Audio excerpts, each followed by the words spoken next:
Hey, welcome to EPN. My name is Victor Lucas, and we bring you the latest in everything cool every single day. This one's going out to our pal Rouge Block, who likes that we are continuing on after our 20 years in business. Thank you so much for your support, Rouge Block. This rundown is all yours.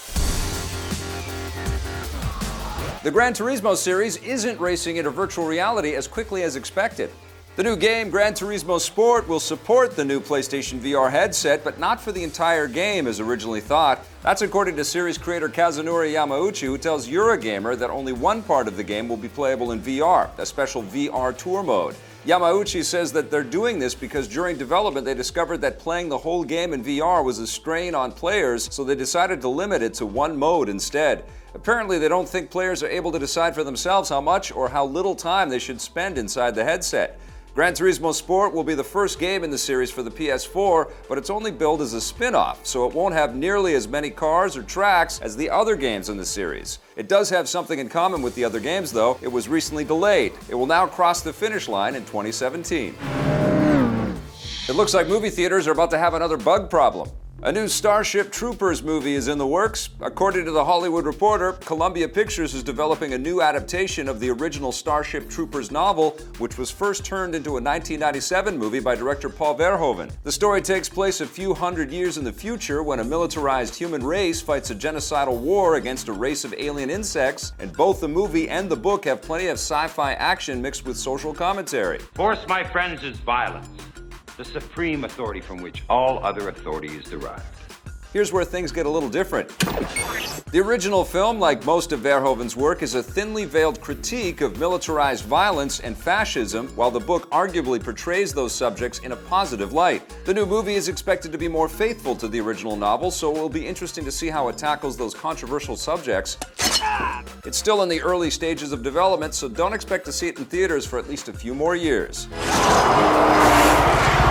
We won't have to wait long before Agent 47 is back in business.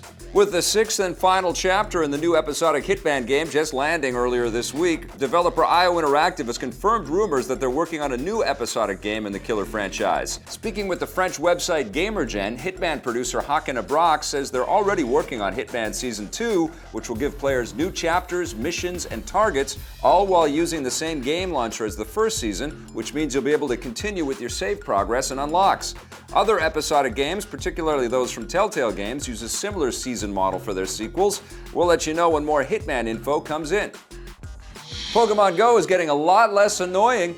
In the latest update for the game, Niantic Labs has made Pidgeys, Rattatas, and Zubats a lot less common. This means you won't be constantly finding them all the time like you did before, and Niantic says that other less common Pokemon will now appear in their place in many locations. This is good news for those of us who are getting sick of never finding anything but Pidgeys, Rattatas, and Zubats. Niantic has also removed Pidgeys and Rattatas from the eggs in the game, so you won't waste your time hatching an egg only to discover that it's just another Pidgey or Rattata. These are all welcome changes, and it's kind of surprising that they took this long to happen.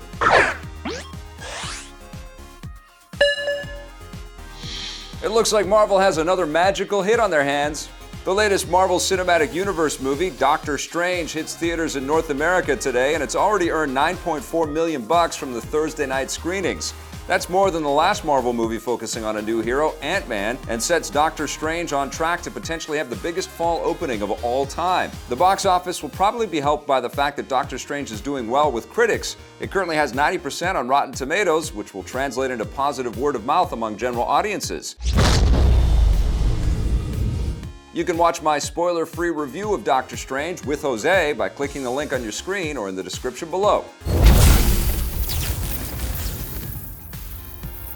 Expect big things from the Warcraft, StarCraft, Diablo, and Overwatch franchises this weekend.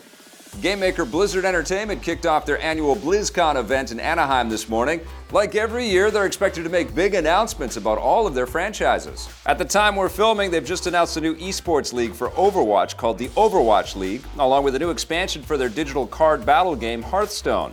Titled Mean Streets of Gadgets On, the new Hearthstone expansion will give players 132 new cards set around the crime-ridden outpost of Gadgets On and will hit all platforms before the end of the year. Announcements aren't the only thing happening at Blizzcon. The event will also host big esports tournaments for Blizzard's games, along with cosplay competitions and developer panels. We'll have a roundup of all the best news from Blizzcon when the rundown returns on Monday. And that wraps us up for today. Have yourselves a fantastic weekend. Thanks for watching. We get you, sir! Hey, thanks for checking out that video on our EPN channel. It's just one small part of the things that we make around here. So if you liked it, don't forget to check out some of our other vids and hit that subscribe button.